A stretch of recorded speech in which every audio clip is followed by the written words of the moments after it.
BJD ଦଳ ଆଉ କାହା ନେତୃତ୍ୱରେ ଆସନ୍ତା ନିର୍ବାଚନରେ ଭାଗ ନେବ ବୋଲିକି ଯେଉଁ ପ୍ରକାର କଳ୍ପନା ଜଳ୍ପନା ଚାଲିଥିଲା, ନବୀନ ବାବୁଙ୍କୁ ସେ କଥା ପଚରା ନ ଯିବା ପୂର୍ବରୁ ସେ ତାକୁ ସ୍ପଷ୍ଟ କରିଛନ୍ତି ଯେ ତାଙ୍କରି ନେତୃତ୍ୱରେ 2029 ନିର୍ବାଚନ ବିଜେଡି ଲଢ଼ିବ। ସୁଜାତା କାର୍ତ୍ତିକେୟନ ହେଉଛନ୍ତି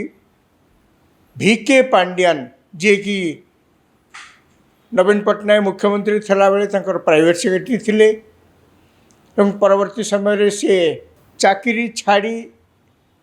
बीजेडी रे जोग देइथिले एवं बीजेडी रे मात्र कई मास भितर से 5-6 मास से केवल बीजेडी रे थिले। तापर तो निर्वाचन हैला एवं निर्वाचन रे बीजेडी परास्त हैला एवं से दिन ठारू भिके पांड्यान आउ प्राय दृश्यमान हेउनांती ओडिशा रे। से मध्य निर्वाचन परे परे हठात घोषणा कले जे से राजनीति रु संन्यास नौचंती। मात्र 5 मास 6 मास पूर्वे जी बीजेडी दल रे जॉइन करथिले से जेतेबेले घोषणा करछन जे संन्यास नौचंती, तांको दल रे अनेक सेथिरे आश्चर्य मध्य हले जे कथा तो तांके पचारनांती दाबी करनांती। तेज से जा हो सुजाता कार्तिकेयन बीजेडी दल रे जोग दबा याकू कहा जाउछि जे सी जोग दे नांती। जेहेतु भिके पांड्यान बीजेडी दल सर्वेसर्वा थिले चाकरी थिला बेले एवं चाकरी निजे इस्तीफा देकर बीजेडी दल रे जोग देला परे कहवाकू गले तमाम 2024 निर्वाचन पूर्व दलर जमती कार्य हवा कथा जहाँ जहाँ करवा कथा सबू काम जड़े लोक भिके पांड्यान करथिले। तेणु बर्तमान कहुच्छी जेहेतु सी 2024 निर्वाचन में दल हारिला एवं दलर ही बहुत वरिष्ठ नेता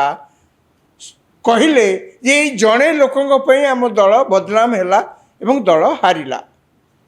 से माने कहले जो ओडिया अस्मिता कथा बीजेपी एते बड़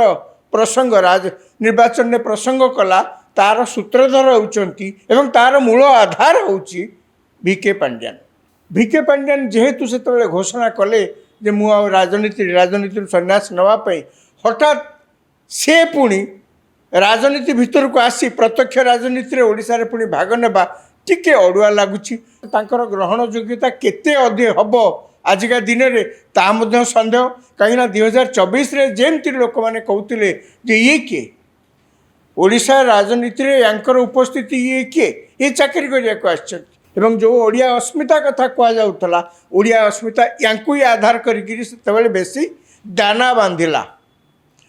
तेणु आज जिते सुजाता कार्तिकेयन से जॉइन कले दल रे तादर टिके बुझे नवीन पट्टनायक इंट्रोड्यूस कर सुजाता राउत बोलिकी कहते कहीं से सुजाता राउत तो थिले एवं तमिलनाडु बोहू है कार्तिक भिके पांड्यान को विवाह कला परे कार्तिकेयन शब्दटी ना लगे जोड़ा जा सुजाता राउत कार्तिकेयन। कार्तिकेयन शब्दटा जेहेतु ओडिया अस्मिता सहित ठीक मैच करूनी बोध हुए से नवीन बाबू सुजाता राउत कहीकि इंट्रोड्यूस कर 2001 रे जेतेबेले ओडिशा रे बन्या हेइथिला मु सेतेबेले प्रोबेशनर थिली। 25 वर्षर आदर्शवादी जड़े युवती आमको आठमल्लिक पठा हेइथिला एवं कुआ हेइथिला गोटे रिपोर्ट प्रस्तुत करिया पई आउ तत्कालीन मुख्यमंत्री नवीन सार पाखे प्रस्तुत करिया पई से रिपोर्ट टिकू आमे आसिलु। सेटा थिला मोर प्रथम साक्षात्कार सार संगे बहुत गंभीरता सह सार रिपोर्टा को देखिले प्रश्न पचारे। आज भी मते से दिन मने अच्छी आउ आम मैंने सबू आउ गोटे दिन भी देखिलु सारंकर शासन काल रे यूनाइटेड नेशंस रो ओडिशा को पुरस्कृत करागला डिजास्टर मैनेजमेंट रे। सारा विश्व मानिला ओडिशा रो disaster management model. New York Times रे लिखा हैला how do you save 1 million people from a cyclone learn from Odisha. अनेक प्रश्न करि पारंती जे एई समय रे एई दल पे हुए तो एटा दरकार थिला कोन ना किए गोटे जोग दउचंती दल रे दल हारीगला परे 24 वर्ष शासन में रहीकि दल हारीगला परे एबे दल जहाँ शुणा जाउची दल प्राय लुप्त हवा अवस्था को आसीगलानी। ଦଳ ଆଉ ରହିବ କି ନାହିଁ ସନ୍ଦେହ। এইভাবে চর্চা হোলা বেড়ে দলের বেশ জনাশুনা ব্যক্তি মানে আসিকি জয়েন করুচ্ছেন এই দলকে গোটে শক্তি দেব বলি অনেকঙ্কর আশা। তেণু আজ সেইপাই ସେମାନେ କହୁଛନ୍ତି ଯେ ଇଏ କେବଳ ପ୍ରଥମ ଘଟଣା ନୁହେଁ, ଆଗରୁ ମଧ୍ୟ ଏମିତି ଅନେକ 2024ରେ ହାରିଗଲା ପରେ ଏବଂ ଆଜି ପର୍ଯ୍ୟନ୍ତ ଏହି ସମୟ ଭିତରେ ଅନେକ ଲୋକ ଆସିକରି ବିଜେଡ଼ି ଦଳରେ ମଧ୍ୟ ଯୋଗ ଦେଇଛନ୍ତି। ଏକଥା ନୁହେଁ ଯେ ଯେଉଁମାନେ ଅପପ୍ରଚାର କରୁଛନ୍ତି ବିଜେଡ଼ି ଦଳ ଆଉ ରହିବ କି ନାହିଁ, ଭାଙ୍ଗିଯିବ, ବିଲୟ ହୋଇଯିବ, ଏହା ଏକ ଭ୍ରାନ୍ତ ଧାରଣା ବୋଲି ବିଜେଡ଼ି ଦଳ ପକ୍ଷରୁ ସବୁବେଳେ ଗୋଟେ ଇମ୍ପ୍ରେସନ୍ ଦେବାକୁ ଚେଷ୍ଟା କରାଯାଇଛି। ତେଣୁ ଆଜି ଏକଥା କେବଳ ଏତିକି ନୁହେଁ, ନୂଆପଡ଼ାରେ ନିର୍ବାଚନ ହେଲା, ନିର୍ବାଚନରେ ସେଠି ବିଜେଡ଼ି ବଡ଼ ଭାବୁଥିଲା ଯେ ସେଠି ତାଙ୍କର ଜିତାପଟ ହେବ, କିନ୍ତୁ ଫଳ ଠିକ୍ ଓଲଟା ହେଲା। ତେଣୁ ଏହା ଭିତରେ ଦଳ ଭିତରେ ଯେଉଁ ଗୋଟେ ଡିମୋରାଲାଇଜିଂ ଏଫେକ୍ଟ, ଗୋଟେ ନୈତିକ ଆଧାର ଗୋଟେ ଅଧପତନ ବୋଲିକି ଯାହା ଅନୁମାନ କରାଯାଉଥିଲା, ଅନେକ ବିଜେଡ଼ି ନେତାମାନେ ସେମାନେ ମଧ୍ୟ ଯେତିକି ଆଗ୍ରହର ସହିତ ଦଳ ପାଇଁ ଆଗେ ଆଗେ କାମ କରୁଥିଲେ 24 ପୂର୍ବରୁ, ସେମାନଙ୍କ ଭିତରେ ଟିକେ ହତୋତ୍ସାହ ହେଲା ଭଳିଆ ଅବସ୍ଥା ସୃଷ୍ଟି ହୋଇଥିଲା। ତେବେ ସେ ଯାହା ହଉ ଆଜି ଯେତେବେଳେ ସୁଜାତା ରାଉତକୁ ଦଳ ଭିତରେ ନିଆଗଲା, ଅନେକ କହିଲେ ଯାହା ହଉ ଇଏ ଗୋଟେ ଭଲ ହେଲା, କାହିଁକିନା ଏହାଦ୍ୱାରା ଦଳ ମଧ୍ୟ କିଛି ନୂଆ ଶକ୍ତି ପାଇବ, ଦଳ ମଧ୍ୟ ଆହୁରି ଆଗକୁ ଯିବାକୁ ଚଳଚଞ୍ଚଳ ହେବ। ଅନେକ କହିବା ସ୍ୱାଭାବିକ ମଧ୍ୟ, କାହିଁ ହେବନି, ଗୋଟେ ରାଜନୈତିକ ଦଳ ତାର ମଧ୍ୟ ଅନେକ ପ୍ରକାର ରାଜନୈତିକ କାର୍ଯ୍ୟକଳାପ ହେବା ଦରକାର। ଯେତେ ନୂଆ ନୂଆ ଲୋକ ଆସିବେ, ନୂଆ ନୂଆ ଫିଲ୍ଡରୁ ଆସିବେ, ଯେଉଁମାନେ ପ୍ରଫେସନାଲ ପଲିଟିସିଆନ୍ସ ନୁହନ୍ତି, ସୁଜାତା ରାଉତ ତ ପ୍ରଫେସନାଲ ପଲିଟିସିଆନ୍ ନୁହନ୍ତି ନା, ସେ ଜଣେ ଆଇଏଏସ୍ ଅଫିସର ଥିଲେ। ତେଣୁ ସିଏ ଯଦି ଚାକିରି ଛାଡ଼ିକିରି ଆଜି ଜଏନ୍ କରିଛନ୍ତି ବିଜେଡ଼ି ଦଳରେ, ତାଙ୍କ ଇଚ୍ଛା ମୁତାବକ ସେ ଯେଉଁ ଦଳରେ ଜଏନ୍ କରନ୍ତୁ ନା କାହିଁ, ଦଳ ନିଶ୍ଚିତ ଭାବରେ ଗୋଟେ ନୂଆ ଦିଶା ପାଇବ। ତେଣୁ ସମସ୍ତେ ସବୁବେଳେ ସେଇଥିଲାଗି ରାଜନୀତିରେ ୱେଲକମ୍ କରନ୍ତି। ଅନ୍ୟ ଯେତେ ଭିନ୍ନ ଭିନ୍ନ ଫିଲ୍ଡରୁ ଆସିକିରି ସେଠି ଜଏନ୍ କରିବେ, ଦଳକୁ ସେତେ ନୂଆ ନୂଆ ଆଇଡ଼ିଆଜ୍ ମିଳିବ, ଦଳ ଇନୋଭେଟିଭ୍ ମଧ୍ୟ ହେବ। ଯେମିତି ସନ୍ତୃପ୍ତ ମିଶ୍ର ଯିଏକି ରାଜ୍ୟସଭା ଦଳ ପକ୍ଷରୁ ରାଜ୍ୟସଭା ମେମ୍ବର ଅଛନ୍ତି, ବର୍ତ୍ତମାନ ଏମ୍ପି ଅଛନ୍ତି, ସେ କର୍ପୋରେଟ୍ ସେକ୍ଟରରୁ ଆସିଛନ୍ତି। ତେଣୁ ଦଳ ଅନେକ ସମୟରେ ଭିନ୍ନ ଭିନ୍ନ ଫିଲ୍ଡର ଲୋକଙ୍କୁ ଆଣେ। ତେଣୁ ସେଇ ଦୃଷ୍ଟିରୁ ସୁଜାତା ରାଉତଙ୍କର ଦଳରେ ଯୋଗଦାନ ଅନେକ କହୁଛନ୍ତି କିଛି ଖରାପ ନୁହେଁ, ଭଲ ହେଲା। ଯାହା ସମସ୍ତଙ୍କୁ ବେଶୀ ଆଶ୍ଚର୍ଯ୍ୟ କରିଛି ସିଏ ହେଉଛି ଯେ ସୁଜାତା ରାଉତ ଦଳରେ ଯୋଗ ଦେବେ ବୋଲି ଯେଉଁଭଳି ଭାବରେ ଆଜି ଭବ୍ୟ ସମ୍ବର୍ଦ୍ଧନା ଉତ୍ସବ ଶଙ୍ଖ ଭବନରେ ଆୟୋଜିତ ହୋଇଥିଲା ଏବଂ ଆଜି ସେ ଦଳରେ ଯୋଗ ଦେବେ ବୋଲି ଗଲା କିଛି ଦିନ ହେଲାଣି ଯେଉଁଭଳି ଭାବରେ ଦଳ ପକ୍ଷରୁ ଗୋଟେ ନୀରବରେ ଦଳ କୌଣସି ସମୟରେ ଘୋଷଣା କରିନି ଯେ ଅମୁକ ତାରିଖରେ ସୁଜାତା ରାଉତ ଦଳରେ ଯୋଗ ଦେବେ ବୋଲି, ଦଳ ପକ୍ଷରୁ କିଛି ଘୋଷଣା କରାଯାଇ ନାହିଁ। କିନ୍ତୁ ନୀରବରେ ପ୍ରଚ୍ଛଦ ପଟରେ କହିବାକୁ ଗଲେ ଯେଭଳି ଭାବରେ ଗୋଟେ ବ୍ୟାପକ ପ୍ରସ୍ତୁତି ଚାଲିଥିଲା, ତାହା ଅନେକଙ୍କୁ ଆଶ୍ଚର୍ଯ୍ୟ କରିଛି। କ'ଣ ବ୍ୟାପକ ପ୍ରସ୍ତୁତି? ନବୀନ ନିବାସରେ ଘନ ଘନ ବୈଠକ, ବରିଷ୍ଠ ନେତାମାନଙ୍କୁ ଡାକିକିରି ନବୀନ ବାବୁ ଘନ ଘନ ବୈଠକ କରୁଥିଲେ ଏବଂ ସେମାନେ ଯେତେବେଳେ ବାହାରକୁ ଆସୁଥିଲେ, କଥା ତ ସବୁବେଳେ କୌଣସି ନା କୌଣସି ବାଟରେ ଲିକ୍ ହେଇକିରି ପଦାକୁ ପଳେଇ ଆସିବ। ଯେତେବେଳେ ତାଙ୍କୁ କ୍ୟାମେରା ଆଗରେ କିଏ ପଚାରୁଥିଲେ ବା ସାମ୍ବାଦିକ ଖବରକାଗଜରେ ସାମ୍ବାଦିକ ସିଧାସଳଖ କିଛି ପଚାରୁଥିଲେ, ସିଏ କହୁଥିଲେ ନାହିଁ, କିଛି କହୁନଥିଲେ। ସୁଜାତା କାର୍ତ୍ତିକେୟନ ଆସି ଜଏନ୍ କରିବେ କି ନ କରିବେ, ଆଗରୁ ଏମିତି ଅନେକ ଥର ଏ ବିଷୟରେ ମଧ୍ୟ କଥା ଉଠିଛି। ରାଜ୍ୟସଭା ନିର୍ବାଚନ ବେଳେ ସେଥିରେ ମଧ୍ୟ ଏଇ କଥା ଉଠିଥିଲା ଯେ ତାଙ୍କୁ ରାଜ୍ୟସଭା ପଠାଯିବ, ଦଳରେ ଜଏନ୍ କରାଯିବ, ତାପରେ ତାଙ୍କୁ ରାଜ୍ୟସଭା ପଠାଯିବ। ଆଉ ମଧ୍ୟ ଗୋଟେ ପ୍ରକାର ଚର୍ଚ୍ଚା ତାଙ୍କ ଦଳ ଭିତରେ ହେଉଛି ଯେ ବିଜୁ ବାବୁଙ୍କର ଯେଉଁ ଲିଗାସି ସେଇଟା ପରେ ଆସିଲା ନବୀନ ପଟ୍ଟନାୟକଙ୍କ ପାଖକୁ ଏବଂ ନବୀନ ପଟ୍ଟନାୟକ ବର୍ତ୍ତମାନ ଚାହୁଁଛନ୍ତି ସେଇ ଲିଗାସିଟାକୁ କାହାକୁ ଦେବେ। ଭିକେ ପାଣ୍ଡିଆନକୁ ସିଏ ବାଛିଥିଲେ ଦେବେ ବୋଲିକିରି, କିନ୍ତୁ ଅବସ୍ଥାକ୍ରମେ ତାଙ୍କର ଏଇ ନିର୍ବାଚନ ପରେ ଏଇ ପ୍ରକାର ହେଇଛି। ତେଣୁ ବର୍ତ୍ତମାନ କ'ଣ କରାଯିବ, ଆଉ କିଏ ତାଙ୍କର ବିଶ୍ୱାସୀ ଲୋକ ଅଛନ୍ତି ଯାହାକୁ ଅନ୍ତତଃ ଏଇ ଯେଉଁ ଲିଗାସିଟା ଗଡ଼ି ଗଡ଼ି ଆସିଛି ତାଙ୍କୁ ଦେବେ। ଆଜ୍ଞା ବିଜୁ ପଟ୍ଟନାୟକ କେବେ ଲିଗାସି ଫିଗାସିରେ ବିଶ୍ୱାସ କରୁନଥିଲେ। ବିଜୁ ପଟ୍ଟନାୟକ କେବେ ଚାହିଁନଥିଲେ ଯେ ସିଏ ରାଜନୀତିରେ ଏତେ ବର୍ଷ ଧରି ଅଛନ୍ତି, ତାଙ୍କ ପରେ ଆଉ ଇଏ ହେବେ, ତାଙ୍କ ପରେ ଆଉ ଇଏ ହେବେ, ତାଙ୍କ ଇଚ୍ଛା ମୁତାବକ ପରିବାରରୁ ହେଉ କି ପରିବାର ବା ହେଉ, ସିଏ ସେଥିରେ ବିଶ୍ୱାସ କରୁନଥିଲେ। ଏନିୱେ ବର୍ତ୍ତମାନ ଦେଖାହେଉଛି ଯେ ବିଜୁ ପଟ୍ଟନାୟକଙ୍କ ନାଁରେ ତ ନବୀନ ପଟ୍ଟନାୟକ ରାଜନୀତିକୁ ଆସିଲେ ନା, ନବୀନ ପଟ୍ଟନାୟକ ତ ସ୍ୱାଧୀନ ଭାବରେ ରାଜନୀତିରେ ଆସିନଥିଲେ, ସିଏ ଜଣଙ୍କର ପୁଅ, ବିଜୁ ପଟ୍ଟନାୟକଙ୍କ ପୁଅ ବୋଲି ରାଜନୀତିକୁ ଆସିଥିଲେ। ବର୍ତ୍ତମାନ ସିଏ ଚାହୁଁଛନ୍ତି ଯେହେତୁ ତାଙ୍କର ସ୍ୱାସ୍ଥ୍ୟାବସ୍ଥା ଠିକ୍ ନାହିଁ, 2024ରେ ମଧ୍ୟ ଆମେ ଦେଖିଲେ सी बहुत जगह निर्वाचन प्रचार जापर नथिले अनेक जगह तांकर प्रस्तुत तांकर नवीन निवास प्रस्तुत वीडियो सब निर्वाचन सभा सब बाजुला